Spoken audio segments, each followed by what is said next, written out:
ce soir, on va vous parler de collaboratif. Donc nous, on ne va pas vous en parler, mais il y a des gens qui sont...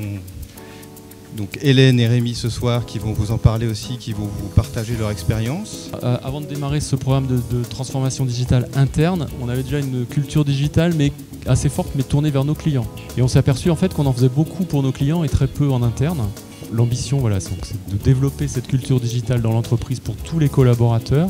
Donc on s'est basé sur un réseau d'ambassadeurs qu'on appelle Digital Champion chez Air France KLM. Donc c'est des agents qui sont recrutés sur la base du volontariat dans tous les métiers et qui sont accompagnés et qui sont chargés de porter cette nouvelle culture digitale au sein de l'entreprise. Je vais vous parler aussi de l'accompagnement lié à ces usages collaboratifs et vous faire un retour d'expérience de ce qu'on fait donc chez Pierre Fabre. Tout comme Air France, on a des classes virtuelles qui sont organisées pour que les gens prennent en main ces nouveaux outils. On est en train effectivement de mettre en place des nouvelles méthodes de travail en organisant des prises en main de techniques de facilitation, en formant les gens au design thinking, etc. Dans le design thinking, c'est plutôt la façon de trouver des solutions de manière créative.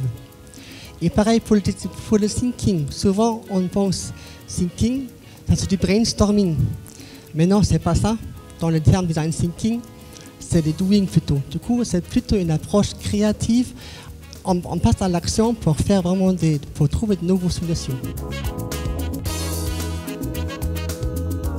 Alors, ce que j'ai pensé de cette soirée, elle fut très intéressante parce que, étant donné qu'on est au début de ce projet-là au sein de Berger-le-Gros, elle nous permet de nous projeter et déjà d'anticiper, en tout cas d'essayer d'anticiper sur les différentes problématiques qui vont nous attendre dans les mois à venir.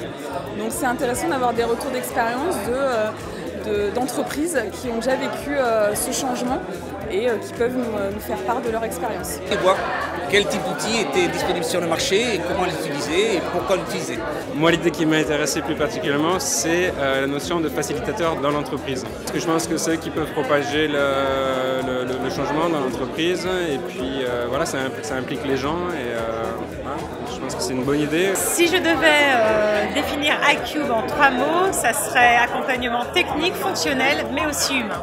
iCube vient nous aider pour trouver la bonne solution, la déployer et faire en sorte que nos collaborateurs l'adoptent.